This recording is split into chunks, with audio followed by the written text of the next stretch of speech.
Hi guys, in this video I'm going to continue developing the code for the snake game, and what I'm going to look at is adding snake movement using the directional buttons on the keyboard and actually moving the snake around on the screen. So I'm going to run the code just to show where I got to last time. So I generated a snake array, or snake list rather, and I was able to draw it on the screen. So now I'm going to start adding the snake movement. The way to do that is I'm going to go into my event handler and I'm just going to add additional events that I'm going to look for. And the one that I'm looking for is when we press any key on the keyboard, which is key down. I'll say else if event type is pygame.keyDown. So if any key has been pressed, then we look at which key it is. So I'm going to be using my up, down, left and right keys. So I'll say if event.key is, and this is kind of standard Pygame code. So K, which is key, up. So if the up button has been pressed, then I want to define a direction for the snake. I'm going to choose directions from 1, 2, 3, and 4. And in fact, I'm going to come up here and I'm going to define it first. I'll say direction equals 1. And I'll add a comment to say what they mean. 1 is up, 2 is right, 3 is down, 4 is left. And I'm going to use this and I'm going to correlate that to the keys as they come up. If we press the up key, direction becomes 1. And now I can just copy this along, and I'll say now if I press the down key, so replace this with down, then we go to 3. Actually, I'm going to keep them in order, so I'll put right up here, which is direction is 2, and at the end I'll add left, which is direction equals 4. So that's going to give me positional or directional control using the up, right, down, and left keys. The one thing to add though is, say for example, direction is currently 1, meaning that the snake is moving up the way. If I was to press the down key, it would flip direction to 3, and the snake would suddenly start moving downwards, and it would end up essentially moving through itself. And that's not something that we want to have. So I'm going to add an additional condition against each one of these. If event key is up and direction is not equal to 3, therefore I can press the up key as long as the snake isn't currently moving down the way. I can now copy this one, add that into down, and reverse it for 1, and then I'll add it into my left and rights. So as long as we're not moving left when we press the right key, and when we're not moving right when we press the left key. So that gives me some better control over my direction. I'll run the code just to make sure there's no errors. Okay, that's fine. So it's not actually going to do anything. I can press all the buttons now, but it's not giving me any errors, so that's a good check. Now that I've got this directional control added, I want to be able to actually convert that into a modification of the snake pause list, which is going to move my snake around. I'm going to come in and add that code just underneath there. And I'm going to do this in 2 stages. Initially, what I want to do is I'm going to ignore the head of the snake, and what I will do instead is I will move all the remaining segments forward by 1. And the way to do that is I'm going to splice the original array and just move some of the items around. I'm going to say that snake pause, which is going to be my updated list, sorry I keep referring to as an array, snake pause, we'll take the last value and then we add snake pause everything else essentially. And this is a little bit tricky to explain what's actually going on here, but essentially like I said, I'm ignoring the position of the head for now. that doesn't really matter. I'm about to redefine that. I'm just taking each of the segments of the snake and I'm shifting along by 1 within this list.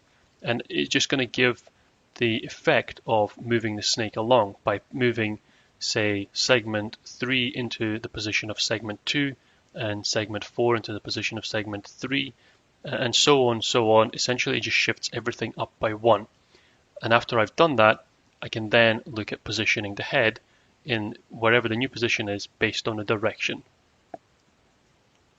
I'll start that with the heading up. So that's determined by if direction is equal to 1, therefore if the snake is moving up the way. So now what I'm going to do is draw the head in a position relative to the second segment. So if the direction is 1, then that means that the head is going to be 1 unit or 1 grid above position 2 or segment 2. That means that the x-coordinate of the head is going to be the same as the x-coordinate of the next segment along. I can then say that snake position at index point 0, which is the head, and coordinate 0, which is x, is the same as snake position at index 1, which is the second segment, at position 0, which is the x-coordinate. Having done that, I just do the same for the y position. I'll switch that to 1, and I'll switch this to 1. But essentially, I want to move this above the second segment. So that means that my y-coordinate is going to decrease by the width of my grid, which is cell size. So this might be a little bit confusing, but when you kind of play around with the numbers, it eventually does make sense. And now I just copy this for all of the other directions. And here I am going to flip it to say 3, just because it makes it a little bit easier to arrange them. So I say +1 on the y-coordinate, and then I copy these down again for my left and right. So if I'm going 2, which is to the right, then I flip these round because my y-coordinate now doesn't change. So it's my y-coordinate that stays the same, and it's my x-coordinate that does move. So if I'm going to the right, then I add a cell size. And finally, if I'm going left, again, the y-coordinate stays the same. The x-coordinate changes and it's decreased by 1 grid width, which is cell size. So I'm going to run this just to see if there's any errors. And it does run, but you notice there's no snake on the screen. And the reason for this is because this iterates so quickly. It's essentially doing this constantly, and therefore by the time I can even see the screen, the snake has already disappeared off in direction 1. So it's moved off the screen up the way. To address that, I'm going to add a little timer into this. I'm going to add a timer called update snake. If update snake is greater than 99, and I'll code this in first and I'll explain what's happening. Then update snake equals 0. And at the end of the code, I'll put it down here, update snake increases by 1. So what this is essentially doing is I'm starting with a value of 0, which I'll need to go and define up in my game variables, which are here. And it means that when it comes to this point, it's going to check if that value is above 99. So it starts off at 0, therefore it fails this test. It doesn't execute this code, and at the end of the loop, it updates that value by 1. Eventually, when it's done this 100 times, it reaches this condition, it executes all this code for redrawing the snake, and it also resets this value. So it's kind of like a makeshift timer within the game. I'll try running this again. And you can see now the snake does move and you can actually see it. And again, there's no conditions on the boundaries, so it just runs off the screen. So I'll try running again, and I'll just see if the controls work this time. And there you go. I'm moving the snake around with the arrow keys, and if I try to press up, I can't. So I can't make the snake flip through itself, which is that condition that we added for checking which direction it's currently moving in.